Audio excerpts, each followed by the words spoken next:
Coalition. She'll introduce who she is, but I wanted to tell you it's through her encouragement about Jill Stein being an advocate for single payer. That is why we have this event tonight. So please welcome Lynn Heidelberg.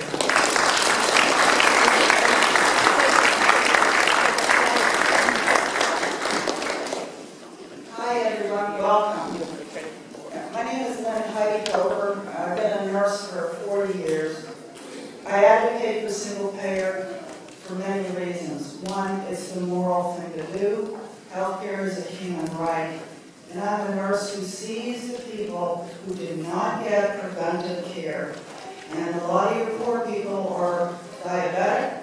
I'm taking care of them getting early renal failure, blindness, and amputations at very young ages because of our unjust, racist healthcare system. I'm also with Healthcare for All California, and this brochure that was in your seats, this is our brochure. We're the ones that wrote the single payer bill that originally was Senate Bill 921, then 840, then 810.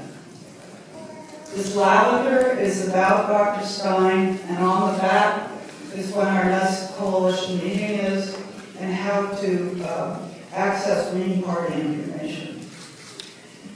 The yellow is on one side some of the positive things in Obamacare, which do help some parts of the population. On the other side is the comparison between Obamacare and single payer. Obama did not allow single payer people at the table. A group of doctors called Medicare Doctors joined and went across the United States because they were furious that we didn't have a seat at the table. So people feel that Obamacare is a $1 trillion gift to the health insurance industry. And what single payer is, we're getting rid of the profit out of healthcare. No other country treats it like a commodity on Wall Street where CEOs make $14 million a year and off the backs of poor people. 100,000 people die every year because they don't have access to health care. 1 million go bankrupt. Jill Stein is a physician from Massachusetts, which is actually where I'm from. And she's the only candidate that supports single payer. She's the only candidate that supports the 99%. And that's why I wanted people to meet her. We're very excited she's here. And I'm looking forward to meeting and hearing from her. Our bill, we've been fighting for single payer for 18 years in California. Started as a proposition, then a bill by Barbara Lee and Diane Watson, again a Republican governor. We've gotten our bill through several times, but it dead-ended with Arnie Schwarzenegger, who did not care that his constituents were dying because they did not have access to care. So we're continuing our struggle, and we love you to join our coalition and help us. We need to educate millions of people to lobby their legislators so we can get our bill passed. There is hope of the redistricting that will have more Democrats in districts that were Republican and give us more votes in the Senate, possibly the House. So make sure all of you vote and tell your friends. This is the most important election in American history. The other side is extremely scary, and we're afraid if Romney gets in, which I hope he doesn't, we're all moving to Canada. There is a petition online called Open the Debates. It's been going around. Try to find that site because the Federal Elections Commission and the Democratic Republican parties are not letting the other candidates speak at the debates. That is anti-democratic. Johnson, who is a libertarian, and Jill, the Green Party, should be allowed to be at the debates.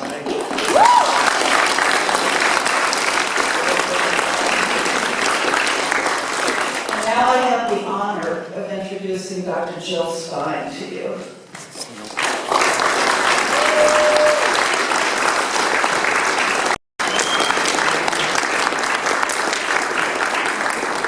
Thank you all so much. Thank you for being here. Thank you for your wonderful work leading the nation in the fight for single payer, for Medicare for all.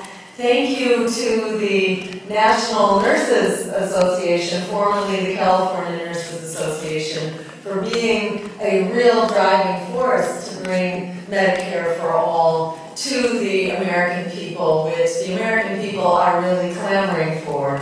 So it's a real honor to be able to be that voice for Medicare for all in this election and for so much more.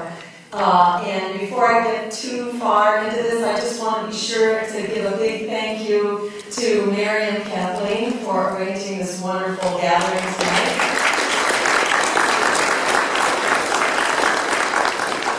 And also to the Santa Clara Green Party, to the Unitarian Universalist Church of Palo Alto, and to all of you for being here, and also to the Single Payer Association for helping to arrange this gathering tonight.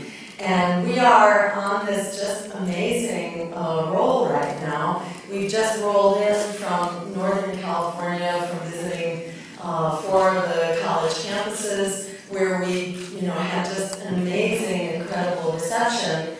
That followed on the heels of being at the gathering of the Coalition Against Nukes, the Coalition for a Nuclear-Free Future, to put an end to nuclear weapons and nuclear power, which are equally dangerous.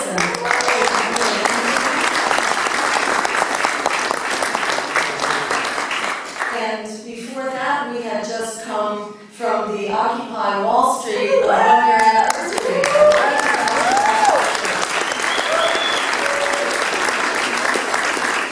And before that, from the Poverty Tour with Cornel West and Tabitha Smiley, where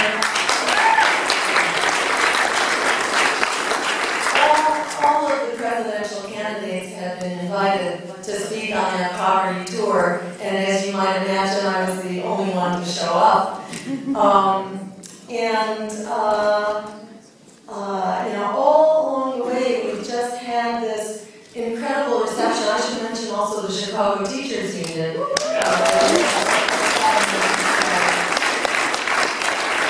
And it feels like in this campaign, we get to bear witness to this rebellion that is actually in full swing, this movement for democracy and justice that is rising up all over America and which is clamoring for a voice in this election and a choice at the polls that is not bought and paid for by Wall Street, and we are really proud to bring that choice into this election.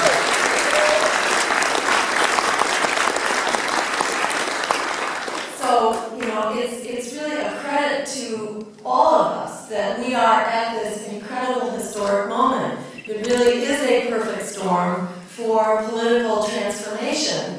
And it's a historic moment that we have all worked to bring us to, where democracy and justice are rising up all over the country, really all over the planet, including the democracy revolutions in the Middle East. And I might add the incredible achievement of the students in Quebec who have just achieved a rollback.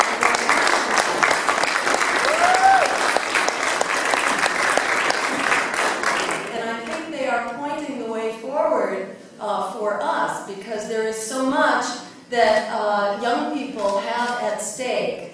And to look at the agendas of the Democratic and Republican parties in this race, you would think that young people are public enemy number 1, because they are nowhere to be found on this agenda. Yet they should be the first priority, not the last priority, and they are in our campaign. We are calling, thank you, you can clap for that.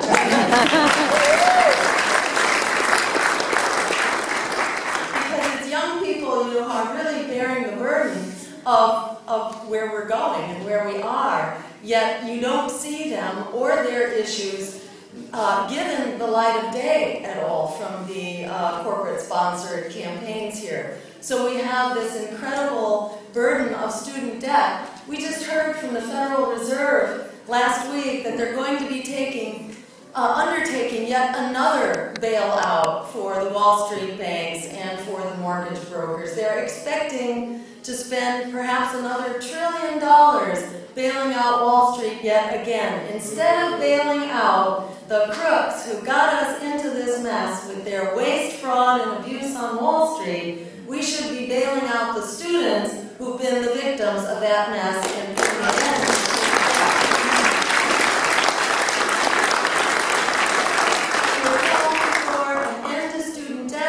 We are calling for free, tuition-free public higher education, which is the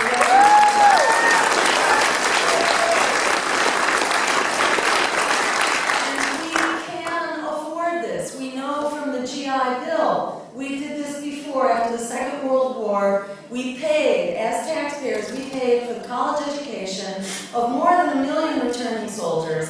And what did we find? For every dollar we as taxpayers invested in public higher education, we received $7 in economic benefits distributed to the whole country. That is why it's not just something we can afford, it's something that we cannot afford not to do.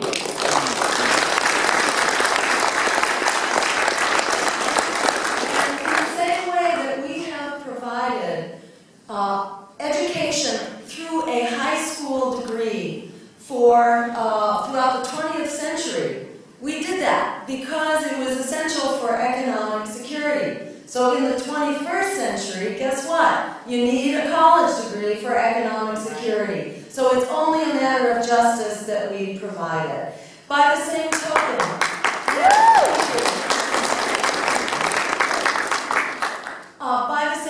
it's young people who are graduating to these unconscionable high unemployment rates of 50% unemployment and underemployment. That's not okay. We can fix this unemployment problem, and we can fix it with a program called the Green New Deal, and that is the centerpiece of our campaign, an emergency program to actually put an end to unemployment as we jumpstart the green economy for the 21st century. That, in turn, puts an end to another crisis, the climate crisis, which is rolling out, across our landscape day by day with the worst droughts, the rising food prices, the worst firestorms, and heat waves, the hottest 12 months on record, and we have only begun to see what this climate crisis is about. This is the devastation we are seeing with less than 1 degree centigrade temperature rise, and there is already predicted 6 degrees of temperature rise by the end of the century. It is our young people who are inheriting that crisis in full force, and as a matter of simple fairness, we need to step up to the plate and enact the Green New Deal to put an end to the climate scourge, to put an end to unemployment, and fix both of these problems in one fell swoop. We know how to do it.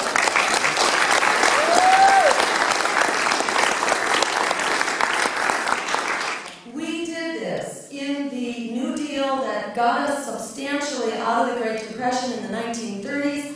We hear from Barack Obama and Mitt Romney that we're just going to stay the course. We're just going to keep doing what hasn't worked for the last several decades. We're going to continue with this failed policy of trickle-down economics, of providing deregulation for Wall Street, providing more dirty energy and tax breaks for the so-called job creators who are creating jobs in India and China. Enough of that policy. It's time for a people-powered economy that actually delivers the goods for everyday working people. It's not rocket science. It's just a matter of playing democracy and enacting what's going to work for all of us. I mention also that the Green New Deal, not only it's a win-win for the economy, for the climate, it's also a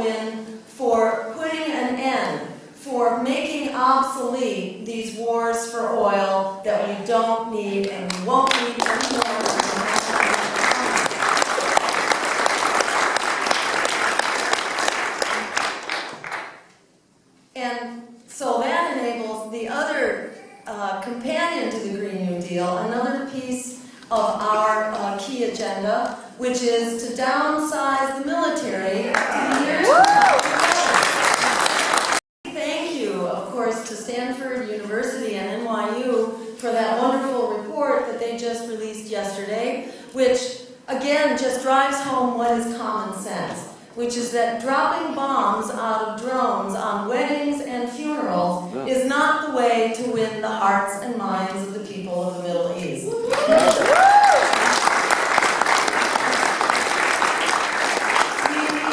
We need a foreign policy that is based on human rights and international law, not on brute military force and the fight to secure oil sources. And that is what our campaign intends to do. In doing that, we can draw back to military levels of the year 2000. That's half the size of what we're at right now. Did we achieve twice as much security over the last 10 years by doubling the military budget? I don't think so. No way. In many ways, we are less secure for having a more militarized foreign policy. So our real security and real international security, is by achieving a stable and just economy and a stable and sustainable climate. And we can do all that by moving towards the Green New Deal with all due haste. So that in turn, by returning to 2,000-year levels of the military, we can free up hundreds of billions of dollars to put back into our economy here at home. We're also calling for an end to the foreclosure crisis, an immediate moratorium on foreclosures. And as you may know, the White House actually had $300 billion that was appropriated by Congress for that purpose of buying up mortgages for families and homeowners at risk and renegotiating those mortgages, and by lowering the principal to current market rate to enable families to stay in their homes. And they said no, because they said, too much moral hazard. Yeah. So where's the moral hazard in families who've been victims of predatory loans and victims of waste, fraud, and abuse on Wall Street? We know where that hazard is. That moral hazard is on Wall Street, and Wall Street, unfortunately, is inside the White House. Right. So we address that moral hazard by voting Wall Street out of the White House. I should mention also another key piece of our agenda, which is to create a welcoming and legal path to citizenship for the immigrant members of our communities and our economies who are key parts of our future going forward and of our community.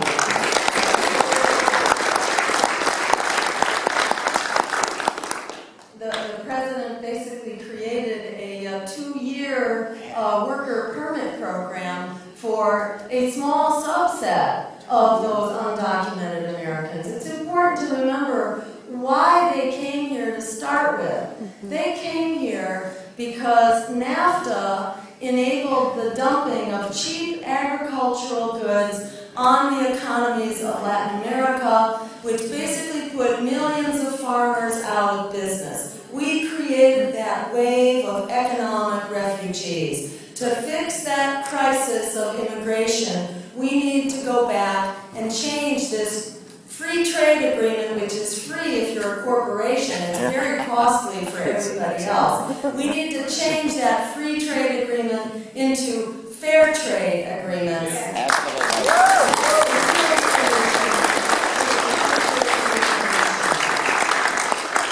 And in addition, I just have to mention that it took Bill Clinton to sign NAFTA. George Bush, continued NAFTA, but then it took Barack Obama to expand NAFTA, not once, not twice, but 3 times, with 3 new free trade agreements, and then to now create a secret free trade agreement being negotiated behind closed doors, this Trans-Pacific Partnership, which is NAFTA on steroids and continues to export our jobs to undermine wages here at home, and actually to compromise American sovereignty by creating these international corporate boards that get to decide whether our laws and regulations are acceptable and whether or not to fine Americans for protecting our workforce, our communities, and our environment. This is an absolute outrage and it should be stopped.